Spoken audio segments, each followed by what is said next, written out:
A segurança viária mundo afora e o seu caminho no Brasil.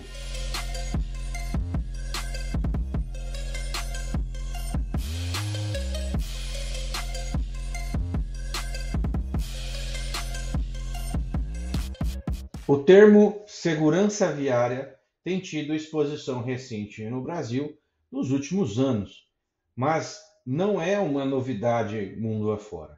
Essa novidade, entre aspas, veio agora com uma força maior desde 2015, devido à nossa tendência de aumento na sinistralidade grave e fatal que temos no Brasil. Tivemos uma queda e voltamos a elevar esses números recentemente. Porém, mundo afora, conhecida em inglês como road safety, a segurança viária ela já é de longa data, já tem percorrido um enorme caminho até chegarmos aqui em 2024 com essa terminologia segurança viária tão difundida, exposta, tão falada como a gente tem visto ultimamente. E da onde surgiu isso? Bem, é claro que o termo segurança viária ou road safety, que existe há muito tempo, não nasceu agora. Porém, essa nova roupagem desse road safety, dessa segurança viária que tem vindo para o Brasil, começou do trajeto mais recente, obviamente, das novas, entre aspas, tendências de segurança viária que veio de fora e depois começou a caminhada por dentro do Brasil, teve algumas etapas, né? E quais são essas etapas prioritárias que eu resolvi aqui trazer para vocês?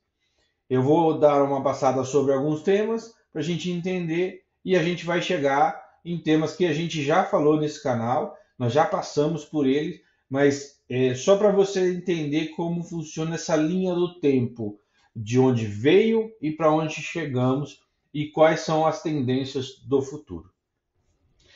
Primeiro nós vamos falar de um velho conhecido deste canal, nós já falamos dele diversas vezes, já escrevi alguns artigos sobre isso, inclusive tem um curso recente que fiz sobre este assunto, que é o Visão Zero e os sistemas seguros. Eles foram criados, essas metodologias, elas foram criadas na Suécia em 1997. Foi idealizada em 96 e criada de fato em 97. Então, o que é o conceito de visão zero? O conceito de visão zero é que nenhuma morte é aceitável no trânsito.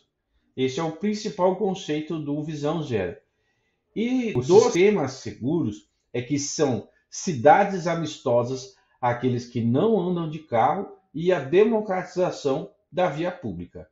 Esses dois conceitos fazem uma releitura do que até então era aceitável referente a mortes no trânsito. E como se deve enfrentar as questões envolvendo os acidentes, que até então eram acidentes, hoje a gente sabe que mudou. Né? Existem 4 pilares básicos dos sistemas seguros e visão zero. Eles foram criados com base nessa metodologia já em 97. Então, quais são esses 4 pilares? Nenhuma morte é aceitável no trânsito, os seres humanos cometem erros e são vulneráveis às lesões do trânsito, todos compartilham responsabilidade. Quem projeta, constrói, gerencia, fiscaliza e usa as vias e os veículos. E também pelos agentes responsáveis pelo atendimento às vítimas e a gestão da segurança do trânsito integrada e proativa.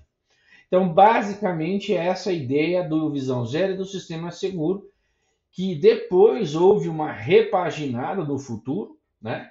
Também conhecemos já essa repaginada e a inclusão disso nas legislações mais recentes do Brasil, que nós vamos chegar lá. Mas é o principal pontapé dessa mudança de conceito de segurança no trânsito para a segurança viária que veio com base no road safety, que eu falei agora há pouco, e depois disso tivemos novos incrementos de segurança na via, que aí veio o conceito de segurança viária, tá certo? IRAP, International Road Assessment Program. O IRAP foi criado em 2006 na Inglaterra como uma instituição de caridade, sob a forma de uma organização guarda-chuva para programas de avaliação de estradas em todo o mundo.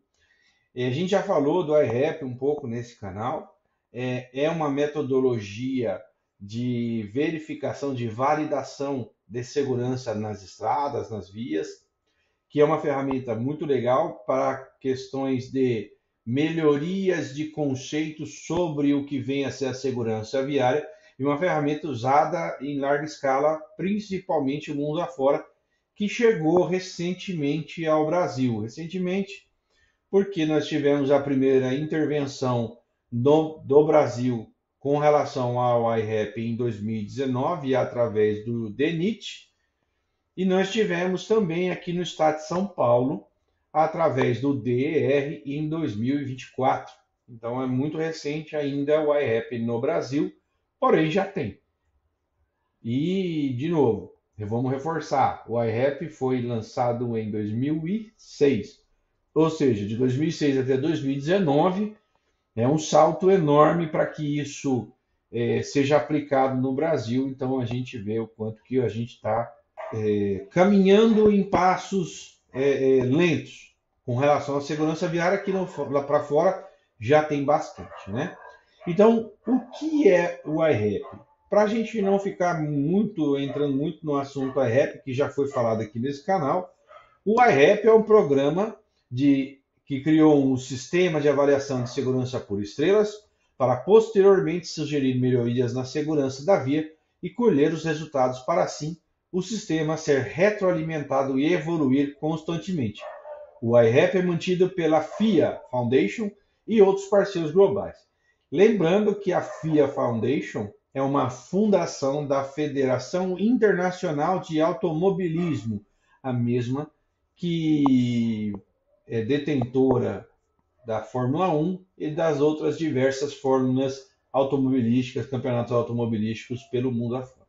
A primeira década de ação pela segurança no trânsito, lançado em 2011 pela ONU, veio na sequência dessa nossa caminhada aí pela segurança mundo afora, segurança viária mundo afora, e o seu caminho pelo Brasil, na minha avaliação de pontos principais, né? Ela foi lançada oficialmente pela ONU no dia 11 de maio de 2011, que inclusive foi exatamente por isso que foi definido o dia 11 de maio de 2024, sendo o primeiro dia nacional do agente de trânsito aqui no Brasil, diferente daquele agente da autoridade de trânsito, isso já tem um outro vídeo que a gente já falou, porém foi exatamente por causa desse motivo que foi utilizado o dia 11 de maio.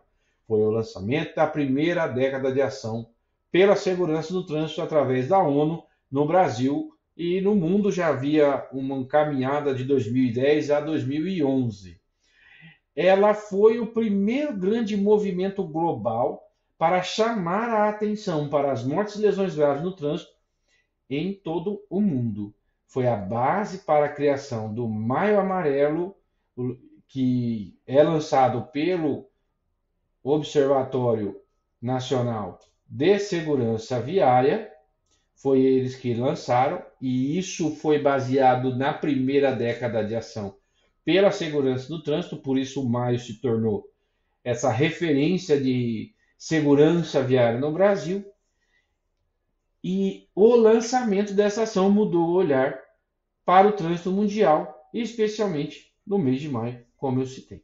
Então, essa foi a primeira ação a nível global de segurança viária. E aí, já tendo ali os conceitos de visão zero e a metodologia IRAP, já tendo formas bem definidas e um caminho muito interessante a nível mundial.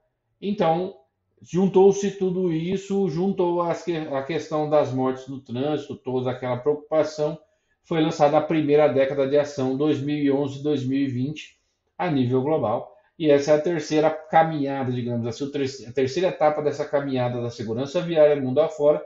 E pontapé inicial da segurança viária no Brasil, na minha concepção, chama-se Emenda Constitucional número 82 de 2014.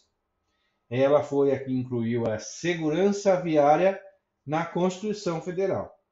Apesar do CTB ter sido sancionado no dia 23 de setembro de 97 e entrado em vigor no dia 1º de janeiro de 98 e já ter previsto o trânsito em condições seguras, foi a partir da PEC 55 de 2011 que a segurança viária aterrissou na Constituição Federal, incluindo o parágrafo 10º e os seus incisos no artigo 144 da Carta Magna. O texto do parágrafo 10º é: a segurança viária exercida para a preservação da ordem pública e da incolumidade das pessoas e do seu patrimônio nas vias públicas. E aí, no seu inciso primeiro, vai falar sobre quem é os responsáveis. Também temos vídeo no canal falando sobre a emenda constitucional 82. Também temos vídeo no canal falando sobre o caminho legal até chegarmos até a Lei 14.599. E esse passo foi o passo fundamental, que subsidiou não só a chegada da segurança viária na Constituição Federal e, de certa forma, oficialmente no Brasil, também preveu a possibilidade de os agentes de trânsito serem os atores principais dessa segurança viária. Penatrans, Plano Nacional de Redução de Mortes e Lesões no Trânsito. Criado em 2018 pela Lei 13.614, o Plano Nacional de Redução de Mortes e Lesões no Trânsito trouxe ao Brasil um modelo de visão zero e sistemas seguros já aplicado no exterior e atribuiu responsabilidades compartilhadas às organizações ligadas diretamente à situação, vinculadas ao Sistema Nacional de Trânsito ou não, como atendimento às vítimas, por exemplo. Apesar de não ter uma relação direta com o até então recém-incluído no CTB artigo 326A, o Penatran trouxe um novo olhar aos acidentes graves e fatais no trânsito. Até ali, nós tínhamos apenas a menção do Penatrans na Lei 13.614, o artigo 326A não citava diretamente o Penatrans, citava Política Nacional de Segurança do Trânsito, dava margem para interpretação dúbia sobre a sua aplicação pelos órgãos e entidades integrantes ao Sistema Nacional de Trânsito. E até então a gente não falava sinistros, falava acidente, porque não veio ainda, não tinha tido essa alteração dessa terminologia. Então esse foi o passo principal para consolidar a segurança viária como um plano de fato, como um grande ciclo PDCA, como um grande sistema, digamos assim, de gestão da segurança viária no Brasil, veio através da Lei 3.614, depois a gente vai ver que ela teve algumas mudanças aí para frente, né? E vamos lá. ABNT NBR 10.697 de 2020.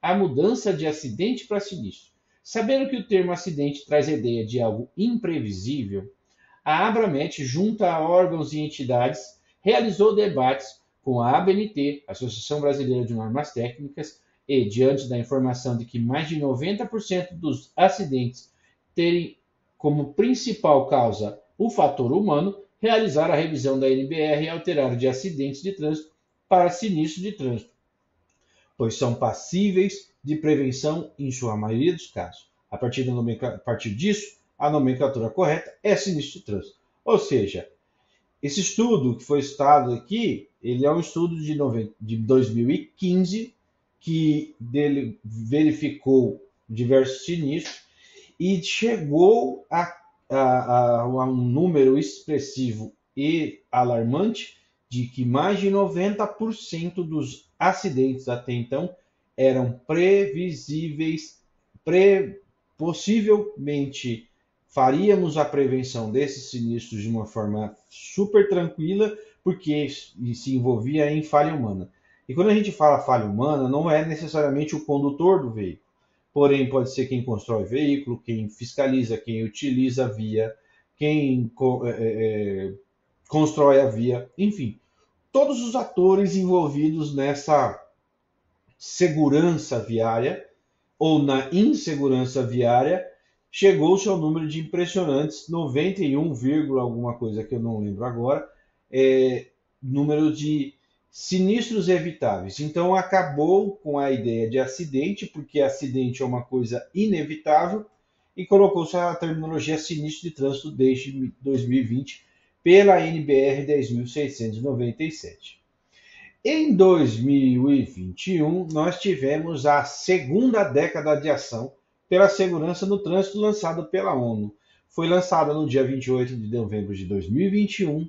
A ONU, na época, avaliou que a primeira década não foi tão assim suficientemente boa para que houvéssemos de fato uma redução, e aí lançou a segunda década pela ação, a segunda década de ação pela segurança no trânsito, já alinhada aos Objetivos de Desenvolvimento Sustentáveis da ONU, que é as ODS 2023, que vai ser até 2030, a tal Agenda 2030, com o objetivo principal de redução de pelo menos 50% de mortes e lesões no trânsito. Isso a nível global. Tá?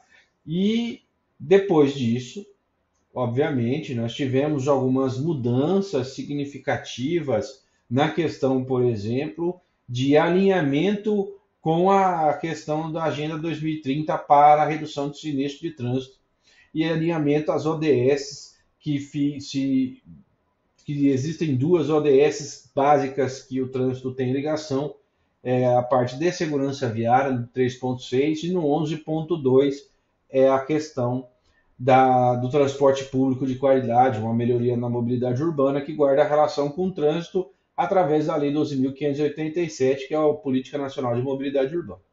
Bom, dando prosseguimento, aí a gente tem a Lei 14.599 de 2023, que além de reforçar o Penatrans, porque aí sim nós temos uma mudança significativa na legislação, e nós temos a mudança do termo acidente com a base legal. Então, essa lei 14.599, das diversas alterações, foi a segunda lei que mais alterou o Código de Trânsito brasileiro. Ela está alinhada à segunda década de ação pela segurança no trânsito. A lei 14.599 trouxe, além de outras inovações, uma nova redação ao artigo 326A, que, como exposto anteriormente, não apontava diretamente ao Penatrans. Com a nova redação, o Penatrans passa a ser obrigatório a todos os órgãos integrantes do Sistema Nacional de Trânsito, com meta obrigatória de redução de pelo menos 50% de mortes e lesões no trânsito até 2030.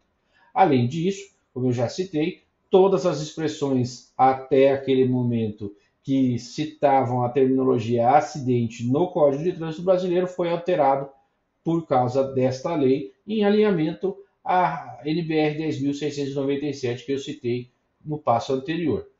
Bom, para finalizar esta parte desse vídeo, né, e na minha ótica, qual foi a principal mudança para a segurança viária, porque a gente está sempre falando de segurança viária, que é algo que deve estar ligado diretamente a todos os órgãos de trânsito desde 97, mas até ali ninguém fazia muita coisa, e agora a gente está fazendo mais coisas. E através dessas regulamentações, que é a Resolução 1004, que saiu ali no finalzinho de 2023, que é a que regulamenta o Penatrans. Ela não só regulamenta o Penatrans, mas ela também dá algumas diretrizes. Então, ela dando continuidade ao Penatrans e à sua regulamentação, a Resolução contra 1004 revogou a 870, que era a segunda revisão do Penatrans, ajustando o Penatrans a mais recentes legislações e estabelecendo os pilares do Penatrans, as suas ações e atribuições específicas de cada ente federativo, diretamente na letra da resolução. E também trouxe o novo Manual Penatrans, que houve uma remodelagem nos produtos, ações e iniciativas, e que colocou meta anual, ou seja, dentro dessa resolução 1004, que é uma resolução muito mais completa, muito mais consolidada dentro do Penatrans e dentro da segurança viária, a gente fecha esse vídeo aqui hoje, falando sobre um pouco da caminhada da segurança viária dentro do Brasil e fora do Brasil, desde lá de trás. Tá certo? Antes de finalizar, eu gostaria de dar um recado.